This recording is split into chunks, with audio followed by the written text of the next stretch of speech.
R2-D2's distant cousin attempts to save the world. This is Sega Masters.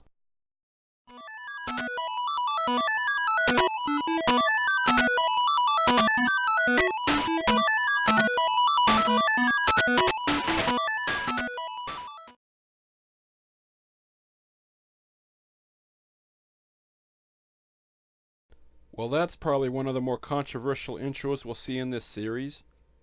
It's another port from Sega's arcade stable today, one that hopefully fares better than that dreadful Alien Syndrome from last episode. We're looking at Global Defense, a straight up yet renamed port of Sega's 1987 coin-up title SDI. And just like Missile Defense 3D from a few episodes back, Global Defense is a product of its time as Sega once again looked to the Cold War for inspiration. Throughout the early 1980s, the Cold War between the US and the then Soviet Union continued to rage.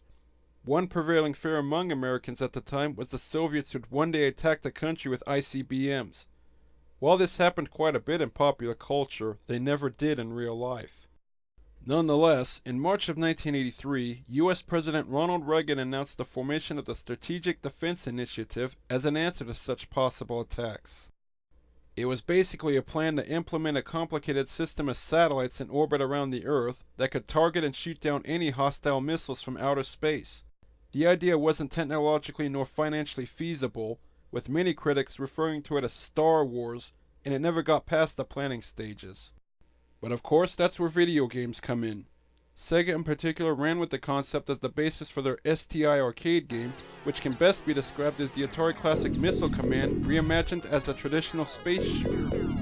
You control this little defense satellite that has to save the Earth from a missile attack by intercepting the deadly weapons in space, although the aggressors aren't who you think. SDI was certainly darker in tone compared to the more colorful arcade games Sega was known for putting out, so it's a little surprising that Sega would even port it to the Master System period. As a side note, the Japanese version kept the SDI name, while the Western release was renamed Global Defense. The home version follows the arcade original to the letter, as each stage consists of two parts. You begin with the offensive half, which finds you orbiting the Earth and making your way from one end of the horizontally scrolling area to the other. Naturally, you need to shoot down the missiles, probes, and other threats that whiz under the screen, but your shots can't blast your targets directly. Just like Missile Command, you need to use the energy burst resulting from your bullets' detonations to eliminate the threat. You also have to be aware of letting too many projectiles pass by you. The meter at the bottom of the screen represents the damage to the planet itself, and it increases for every target you miss. If the meter completely fills up, the planet explodes and you get an immediate game over. Thing is, actually playing this game is a challenge in itself. The original arcade game used a unique control scheme where you moved the satellite with a joystick that had a fire button on top of it, while maneuvering the crosshairs with a trackball. Obviously, you only have the regular Master System gamepad, and Sega tried to get creative to make it work. Unfortunately, their idea was to make you hold button 1 down to switch between moving the crosshairs and repositioning the satellite, which is very awkward and frustrating to deal with. Fortunately, Sega included a code that allows you to use two controllers to navigate the game. One lets you move the satellite, which fires automatically, and the other allows you to set the crosshairs. It's still tough to use but preferable once you get the hang of it, and that's the control scheme I'm using for this video. Should you survive this short trip, your space shuttle will pick you up and deliver you to the next part of the stage, while you get a breather to collect your bonus points based on your performance.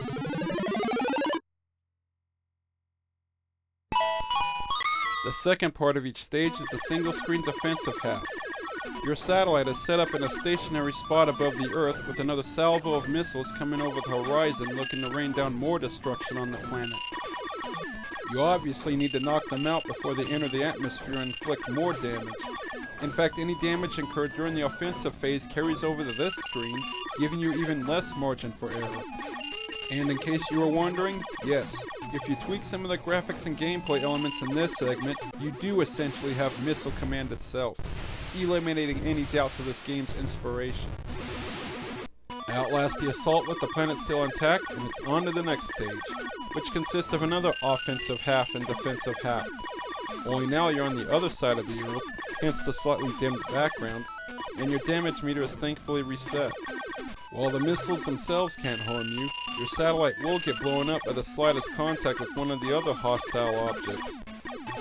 At the same time, if you somehow eliminate all the missiles in an offensive half, you get to skip the defensive part entirely, giving you some incentive to strive for accuracy.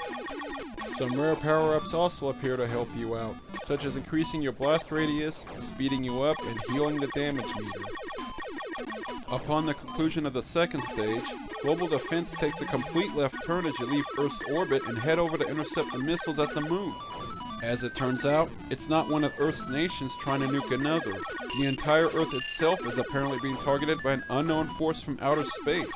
I guess Sega wanted to avoid getting too political when they crafted this game. In any case, after you survive 2 offensive and defensive halves on the moon, you journey further on through an asteroid belt and take a tour around Saturn before finishing up on an alien planet. Altogether, there are around 20 total levels, though of course once you lose your last satellite, it's game over with no way to continue.